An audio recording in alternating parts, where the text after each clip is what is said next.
It is your buddy, Peace and Harmony, with you here today. I'm glad you found us. I'm glad you found the channel here on YouTube, and we're coming at you live.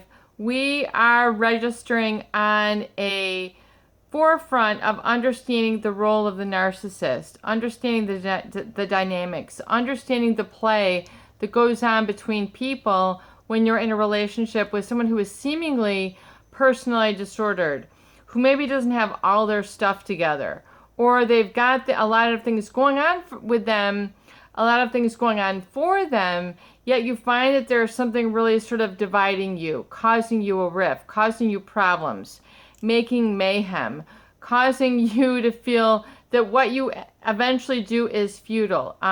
Your efforts in the relationship aren't really going anywhere. You're not getting the relationships that you're not getting a sense of the relationship like the other relationships that you have. You sense that there's always something wrong.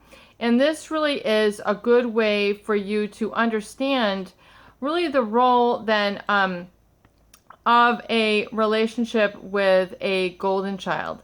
We're addressing right now a great viewer question, and that is to look at the dynamics of a golden child who has been in a relationship with a malignant mother or a malignant narcissist. Someone who doesn't really have it all together, even though on the appearance they have everything going for them. It seems like everything is all right. Yet inside they're suffering, they're hurting, there's something wrong because they feel inadequate. They feel like they can't go the distance. They feel like they can't have enough. They're never enough. And this is really the plague of the golden child. The golden child is the one who has had everything done for them. They can't do anything wrong. It seems like no one can get along without them. They are essential to every family who has one in them who has a narcissistic parenting style within that family of origin setting. Now, when we look at the proximity of the relationship, the golden child seems to be a little bit closer to the narcissist than others. They've adopted them, so to speak. They're their underling. They're like their apprentice. They're under their wing. They're very tactile. There's a sort of a tangible, palpable feeling you can hear from the narcissist when they refer to them or they talk about them. La-di-da-di-da-di-da-di-da. Oh, aren't they wonderful? Aren't they, good looking? Aren't they handsome? Aren't they gorgeous? Aren't they wonderful? Aren't they sublime? There's nothing ever anything wrong with them. Even when their flaws, they point out their flaws, it just seems to make them a better person, the fact that they have this flaw inherently.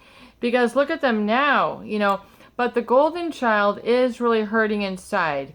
Even to the contrary, it looks like they have the coveted position or nothing is wrong. They really are the ones who kind of blunder along. They feel like they're always going to have a misstep, a mishap. There's something that's always going to go awry, and they tend to self-reflect quite a bit.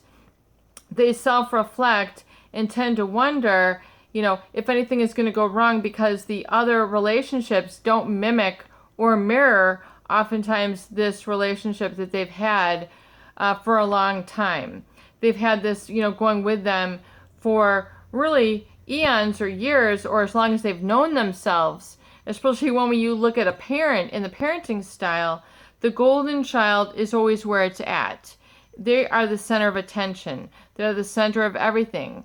They've got, kind of a grip hold on them, and, things will, if are in a flurry, the golden child is always the calming one. Even though others have to put up or are combated and hurt by the flurry or the chaos or whatever it is that they're engineering, the golden child always seems to be setting, the tone, setting why, the why of the relationship. And really the golden child, now we need to understand and then why they can't always get along with others. Even though it seems like they've had everything handed to them, they've been taken care of head to toe, nobody realizes the true them, and that's that they need to speak. They need to speak out. Oftentimes these people can be very quiet. They're very unassuming. They always seem to be kind of very situated. They're very undisturbed, because they don't want to move a muscle because then there's a chance that, they might have that misstep, that they're afraid that something is wrong with them, and they're afraid to sort of fly. They're afraid to kind of do their thing and be, man or woman about town, because something might not be perfect, or something might not just sit well with them, and they feel sort of this deep, undergirding, abiding shame. And you might want to be with them, but you feel that sometimes there's this tension. Attention, once again, there's always something wrong. And the golden child has been selected by the narcissist to be their sort of angel, their joy figure, if you will, their guardian. They might be selected to be the one in charge. They're, always, situated at the head of the table, or they're always sort of the rolling thunder going on. And no one else can sort of be heard. Everyone else is sort of muffled underneath their roar. And the golden child seems to carry the torch, the light, however you want to say it. However, the golden child, to understand is how they feel within, is much different. And then what they need in relationships can be kind of tough. And that's what we want to get to here in this video. It's a great viewer question, and so we're going to now really focus and sit on it now. So the golden child oftentimes doesn't know much about discipline. They don't know that much about getting, along with others in the real world. They tend to be sort of forgetful. They're not really, they can be sort of flamboyant and sort of showy in terms of their personality, but yet the problem is that there's something wrong always a little bit. In other words, they're not fully always responsible and accountable for what they're representing, what they're presenting. It's not always about them. There's always some little hook. There's always some little catch. They sometimes remain a mystery, or, they seem specifically enlightened, but the issue that we really need to focus on is really the lack of discipline, or the feeling that they have something wrong with them. And they can be very self-abasing internally. I don't want to say self-sabotaging, but self-abasing. In other words, debasing themselves.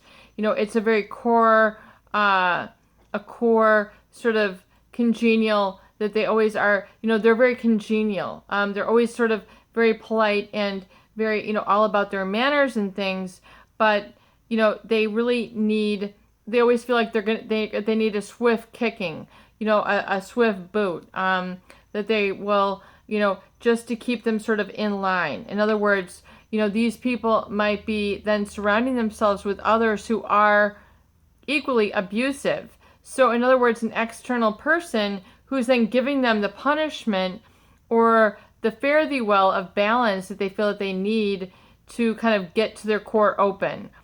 And so it can be very shocking, really what goes on, underneath the surface of the golden child. And they know, they must always be meaningful to somebody. So these people really love to be cherished. They really love to be held and coddled and babied and told they're fantastic and phenomenal. And, that they're, that they're all these things, rolled up into one. And you can't really hang on to them, though. The golden child is not someone who you can really hang on to or cling to or have a close relationship, because eventually, there's going to be something else needed, and that is that internal sense of discipline, which they oftentimes will then try to find somebody who will keep them in check, keep them in line, who is very abrasive, someone who's very abrupt, very short, very stout, very sort of demanding of them. And, the golden child almost seems like that they fit with a misfit. Even though they might be, sort of picture perfect, they are oftentimes those people who attract misfits in some sort of congenial way. In other words, it's not going to be your riffraff, a rank and such, but there's going to be sort of, something special about them, which maybe other people don't like. They're not very savory characters. You can't really sort of, a lot of people might not be able to get along with them because they're so rough. But the covert narcissist, the golden child, does become in essence part of themselves a narcissist, because they can't get along without others sort of giving them what they need in terms of a supply basis. But yet, it doesn't make